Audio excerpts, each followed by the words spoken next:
Hi, I'm JJ, and in this video, I'm going to teach you how to set up and get the most out of your MagBeam. The MagBeam is a revolutionary Fresnel lens modifier for speedlights that focuses the light from your flash for brighter flash output at greater distances. But that's not all. It's also a pattern projecting thing of wonder that creates crazy cool patterns using mag masks. Here's what's in the MagBeam kit. One MagBeam, one wide-angle lens, one telephoto lens, 4 mag masks, and one Magmod pouch. And here's what comes in the wildlife version.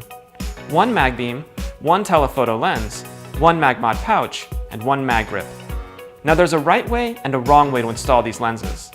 The MagBeam uses either a telephoto lens or a wide-angle lens. You can tell them apart with this nifty half-circle notch we cut out of the wide lens.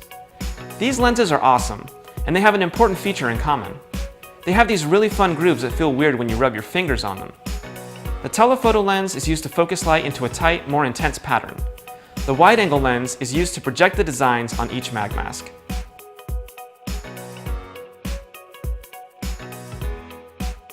In order for either of the lenses to work properly, you need to install the lenses with the grooves facing towards your flash. This is very important. You can use the telephoto lens in just about any configuration: fully collapsed, semi-collapsed, and fully extended, which is where the telephoto lens really shines. If you want the cleanest light output while using the telephoto lens for a spotlight effect, set your flash head zoom as wide as you can, like 24mm or wider. The wider the zoom on your flash, the cleaner the light will look from edge to edge.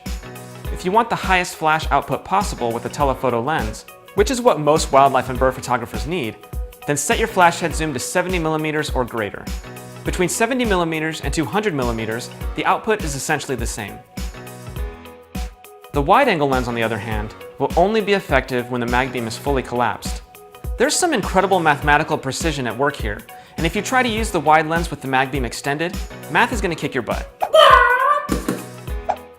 So once you've got the wide lens installed and fully collapsed your MagBeam, you can add a mag mask.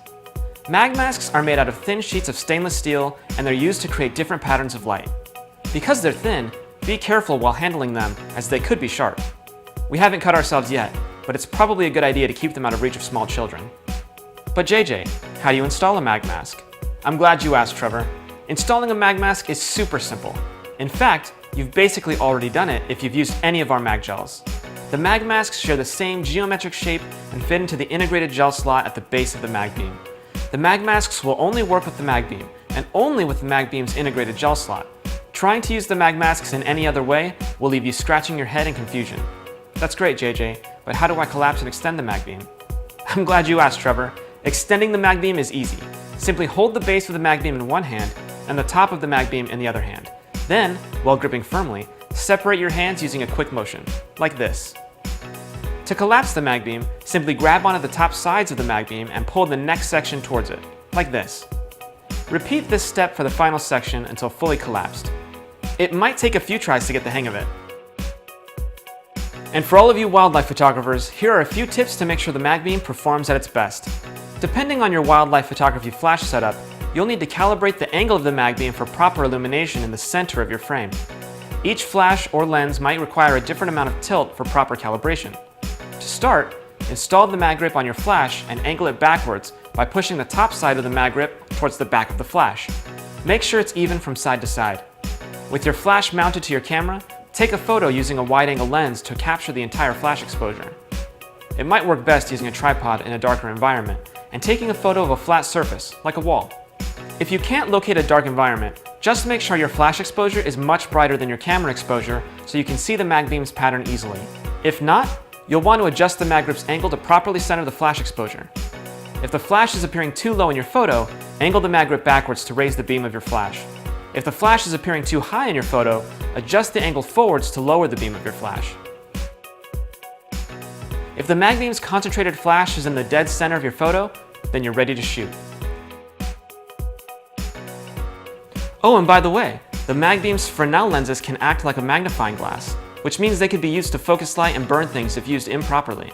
While it's pretty unlikely you could accidentally damage your flash or other camera gear with the lenses, we suggest you avoid pointing the MagBeam towards the sun while shooting. We also recommend you store the MagBeam and its lenses in the provided Magmod pouch when not in use. With the MagBeam, you'll be able to work more efficiently while sending more light over longer distances, and project light in ways you never have before. Fast, easy, awesome. That's Magmod.